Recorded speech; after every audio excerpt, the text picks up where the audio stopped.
আসসালামু আলাইকুম বন্ধুরা, আমি মোহাম্মদ শহীদুল ইসলাম শরীফ। আমি কামারখন্দ যাচ্ছি একটি ইন্টারভিউর কালেকশন করার জন্য। এটি হচ্ছে মানে কামারখন্দ কৃষি কলেজ। কলেজের পাশ দিয়েই আমরা একটি পরিবারে প্রবেশ করছি, সোহাগের পরিবারে। আমরা সোহাগের সাথে কথা বলবো। কথা বল, এটা তোমার ভাইয়ের বাসা না? এটা আমার ভাইয়ের বাসা। ভাই বলতে তোমার কেমন ভাই? আমার রাপন ভাই। আমরা সোহাগের পরিবারে ঢুকলাম এবং পরিবারের একটি বাড়ির যে দৃশ্য, সেই দৃশ্যটা ধারণ করলাম। দেখলাম যে পরিবেশ পরিস্থিতি কেমন, আসলে জরাজীর্ণ অবস্থা, যার কারণে সহযোগিতা অর্থনৈতিক কষ্ট। আচ্ছা, তোমার নাম কি তাহলে? আমার নাম মোহাম্মদ সোহাগ। মোহাম্মদ সোহাগ। তোমার আব্বুর নাম? মোহাম্মদ সুলাইমান হোসেন। আম্মু? মুসাম্মদ সুরাতন বেগম। তোমার নানা বাড়ি কোথায়? আমার নানার বাড়ি গ্রামে, জামতল দক্ষিণপাড়া। দাদা বাড়ি? দাদার বাড়ি জামতলি। দাদার বাড়ি জামতলী। আচ্ছা, তোমার মা মারা গেছে কতদিন আগে? আমার মা মারা গেছে 2024 অক্টোবরের 30 তারিখে। আচ্ছা, বাবা? বাবা বর্তমান জীবিত আছে, কিন্তু সে একটা বিয়ে করেছে, ওখানেই থাকে বর্তমান। ও আচ্ছা আচ্ছা, মরে গেছে না? ও আচ্ছা আচ্ছা।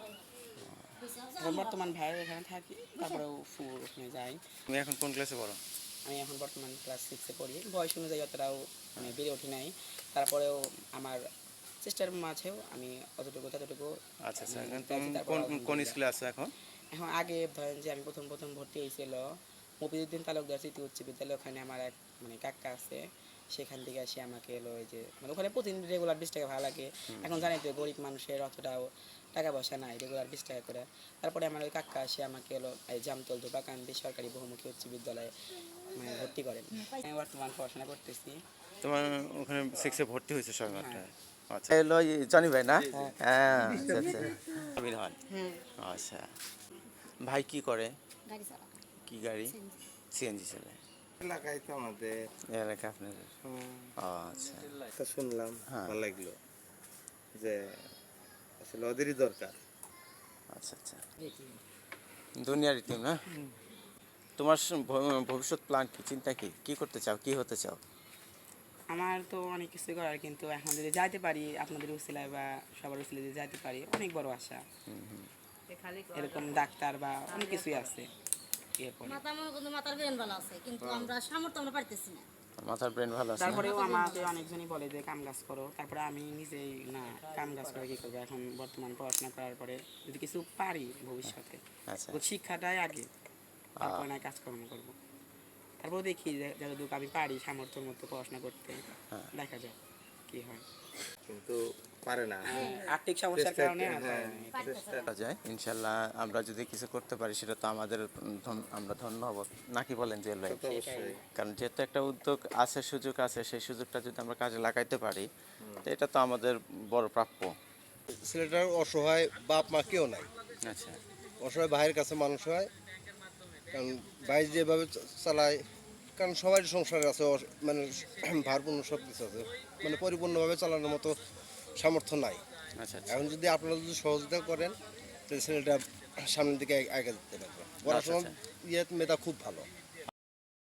বর্তমান আমি ধরেন যে বাড়ির কাছে কাজ করি, কাজ করার পাশাপাশি পড়াশোনাটাও চালাই। তারপরে আমার অনেক যে আমি বড় হয়ে ডাক্তার হবো, ডাক্তার হয়ে রোগীদের বিনামূল্যে চিকিৎসা ও বিভিন্ন সেবা দান করবো। আপনারা যদি করতে পারেন, আমাকে সাহায্য করতে পারেন, আমি আমার স্বপ্নকে পূরণ করতে পারবো এবং আগে আগে যেতে পারবো। সেটা হচ্ছে যে আমরা কোম্পানি আসছি, সমস্যা নেই। দেখেন যে আমরা আসছি নেক্সট প্রোডাক্ট লিমিটেড এবং ফিউচার ফাউন্ডেশনের পক্ষ থেকে, যেটা আসলে মানুষকে চাচ্ছে যে ওর সোহাগের মতো ছেলেদেরকে বা মেয়েদেরকে যারা জীবনে কিছু করতে চায়, ভবিষ্যতে কিছু করতে চায়, তাদের পাশে ক্ষুদ্র পরিসরে হলেও দাঁড়াইতে। তাই আমাদের এখানকার প্রতিনিধি হিসাবে আছে, যার কারণে আপনাদেরকে সিলেক্ট করছে যে এখানে এটা করা যেতে পারে। যেহেতু সোহাগের ইচ্ছা আছে লেখাপড়া করার, ইচ্ছা আছে স্বপ্ন পূরণ করার, কিছু জীবনে ডাক্তার, অন্তত ডাক্তার হয়ে মানুষকে সেবা করার, এই জায়গাটা যে আছে। পড়াশোনার মনে করেন যে খুবই চাহিদা, কিন্তু আমরা তো পারতেছি না। আপনি এবার কারণ এই একটু আমারও 3টা ছোট ছোট সব, আপনার 3টা ছেলে। আমরা 3টা ছেলে, আবার আচ্ছা, আচ্ছা। একজন ধরুন 4টা ছেলে পেয়ে তো আর মনে করেন যে কি না হ্যাঁ। সম্ভব হচ্ছে না। না, এটা স্বাভাবিক, কারণ একজনের হ্যাঁ, উপার্জনে যদি আমার ছেলে মানে একটু তো থাকলো নি, হ্যাঁ। এর হলে তাহলে আমার সমস্যা থাকলো নি। আমারই তো 3টো, হ্যাঁ, আচ্ছা আচ্ছা। আমারই তো মনে করেন যে খুব ইয়ের মধ্যে। তো সেখান থেকে সেটা আর কি, যাই হোক দেখা যাক ইনশাল্লাহ কি করতে হয়। হ্যাঁ সোহাগ, আপনি একটু চেষ্টা করেন। ঠিক আছে, থাকো। হ্যাঁ? আচ্ছা, আসসালামু আলাইকুম। কোন দিকে দাঁড়ান,